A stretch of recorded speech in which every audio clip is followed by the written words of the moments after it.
Bonjour à tous, bienvenue dans le nouveau Vlog. Aujourd'hui, on va parler hydratation et nutrition avant une compétition et pendant une compétition. Go! C'est une question redondante qu'on a chaque semaine. Guillaume, ce week-end, j'ai une compétition. Comment je m'alimente? Guillaume, comment je prépare au mieux ma compétition Irox?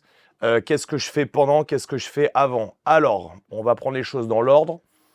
Déjà, vous devez partir d'une base, on va parler de l'hydratation. L'hydratation, vous devez comprendre que la base, dans des conditions de température normale, c'est-à-dire entre 10 et 30 degrés, vous devez être capable de performer 1h30 sans avoir besoin de vous hydrater. Si vous ressentez le besoin de boire pendant cette heure et demie, c'est que vous avez mal géré votre hydratation en amont.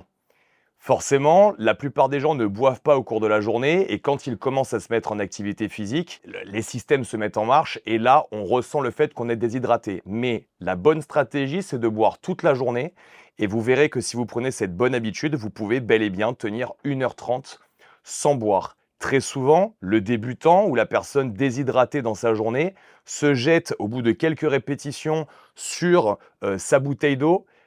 Il se crée quelque chose qui est en fait relativement insidieux, c'est-à-dire un lien affectif entre votre bouteille d'eau et l'effort perçu. Ouh là là, je suis fatigué, c'est parce que je suis déshydraté, je me jette sur ma bouteille d'eau. Il faut arrêter de faire ça parce qu'en plus, votre cerveau est une gigantesque boîte noire. Plus vous prenez l'habitude de le faire, plus vous allez le faire. Et clairement, quand on est dans une situation de compétition, chaque seconde, chaque minute compte.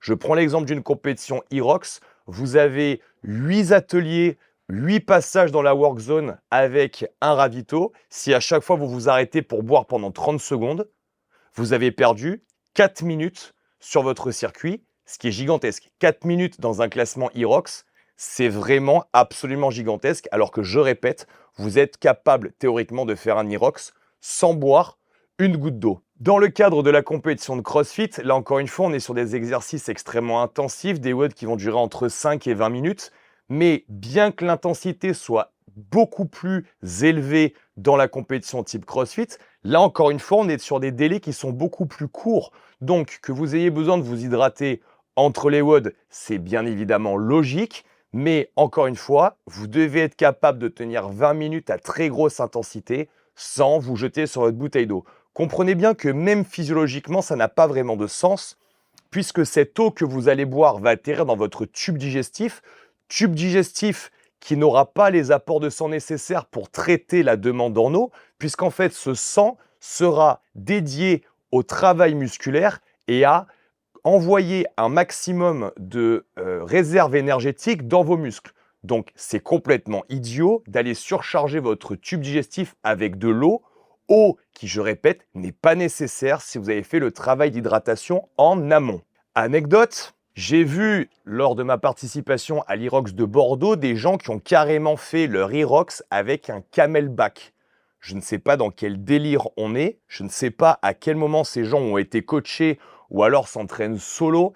Je pense que ces gens voient beaucoup trop de pubs commerciales où on fait un lien entre le maintien de leur performance et le rapport en électrolytes et en hydratation pendant l'effort. Il faut arrêter de devenir complètement teubé grâce aux pubs commerciales, ou plutôt à cause des pubs commerciales. Et il faut en revenir à des choses qui sont beaucoup plus terre à terre. Vous avez soif sur 1 heure et demie de sport. S'il ne fait pas 45 degrés, c'est simplement parce que vous étiez déshydraté en amont.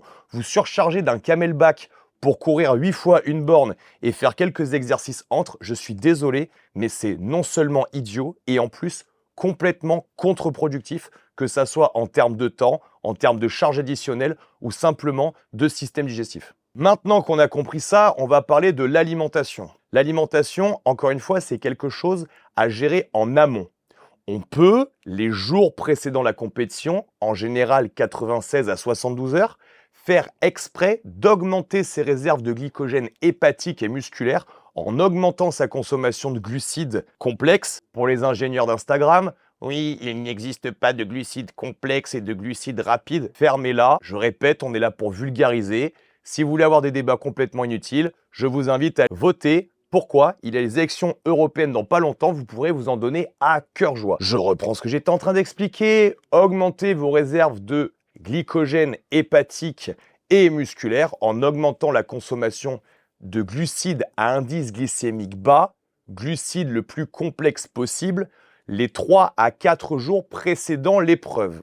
Une fois que c'est fait, encore une fois, sur une compétition IROX, certaines personnes vont préférer le faire complètement à jeun. J'en fais partie. Si je suis sur un hit de départ plutôt le matin, je vais bénéficier beaucoup plus de mes performances si je fais mon épreuve complètement à jeun. Si je passe à 16 heures, ayant un péristaltisme relativement lent, je vais aussi bénéficier de ne pas avoir mangé 2h30 à 3 heures avant l'épreuve. J'ai des collègues qui sont complètement dans une situation différente et eux sont capables de manger un shaker de caséine avec du beurre de cacahuète, une banane, de la whey juste avant l'épreuve. Je ne sais pas comment ils font. Ces gens-là, pour moi, sont des extraterrestres, mais force est de constater que d'avoir fait des compétitions à leur côté me prouve que pour eux, ça fonctionne. On n'a pas du tout la même vitesse de digestion et je ne vais pas leur dire que ce qu'ils font est n'importe quoi à partir du moment où ils le font en connaissance de cause de leur fonctionnement. La priorité sur les compétitions, c'est donc d'abord de se connaître. Si vous avez des difficultés à digérer, il est hors de question d'aller tenter une performance maximale sur de la durée en anaérobie comme en aérobie.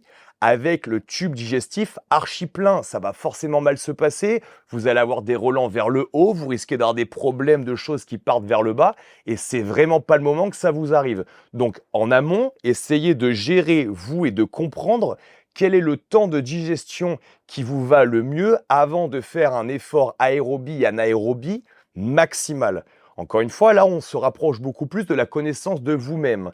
Mais le lien que je peux faire avec l'hydratation, c'est que vous n'avez absolument pas besoin de gel, de pommes-potes et toutes ces conneries pendant l'épreuve. Anecdote, dans la queue pour aller aux toilettes de l'Irox de Bordeaux, j'ai croisé un couple vraiment en surpoids avec son petit camelback sur le dos et sa pipette au cas où pendant leur heure et demie d'effort, ils auraient manqué d'eau.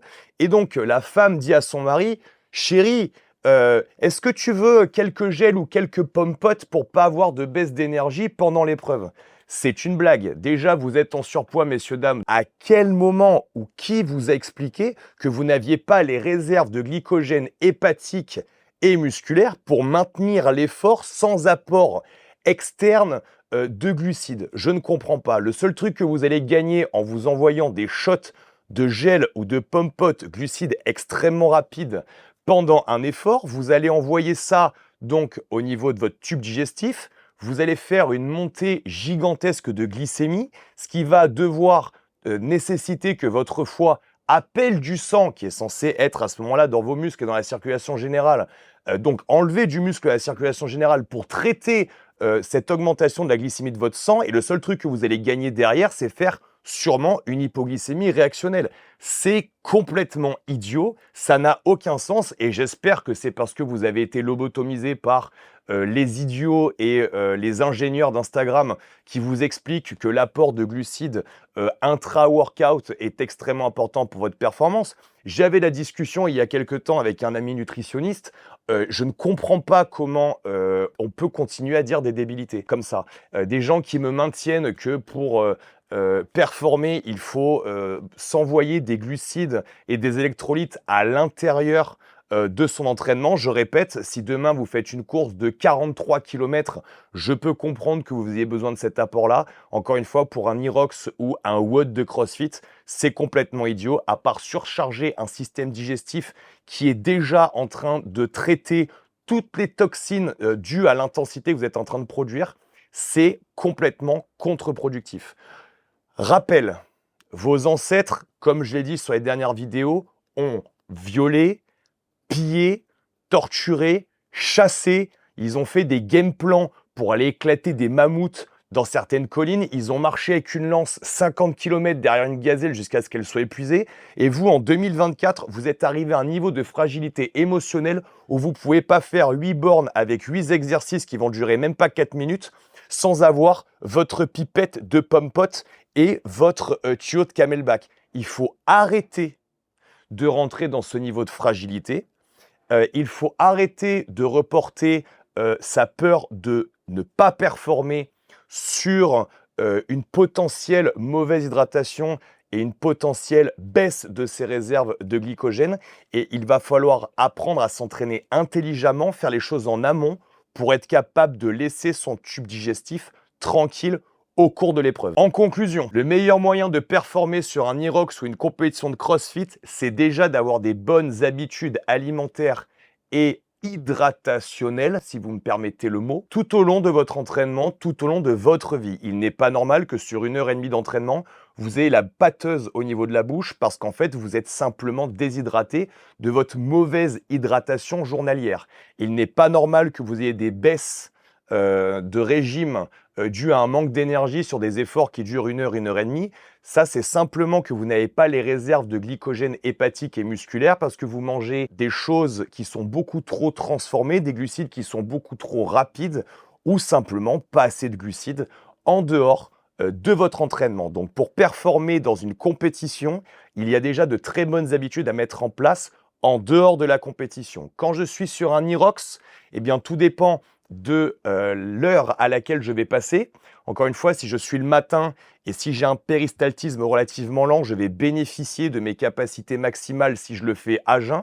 Encore une fois, vous devriez tester si c'est quelque chose qui vous plaît. Moi-même, sur les qualifieurs de compétition de CrossFit, je les fais très très souvent à jeun et c'est ce qui me réussit le mieux. Et pour la compétition de CrossFit, eh bien, tout dépend de votre péristaltisme. Les gens qui ont un péristaltisme extrêmement lent, je vous invite à manger très peu ou juste ce qu'il faut entre les WOD pour tenir, bien manger les jours d'avant. Le soir de la compétition, si elle est sur 2 jours, vraiment chargée. Moi, ça m'arrive de finir la compétition à 17h, je fais un premier repas à 18h et je m'en envoie un deuxième vers 20h30, 21h, ce qui me permet d'avoir peu d'alimentation dans la journée et beaucoup d'alimentation après la compétition, histoire de refaire au maximum mes réserves de glycogène hépatique et musculaire pour le deuxième jour.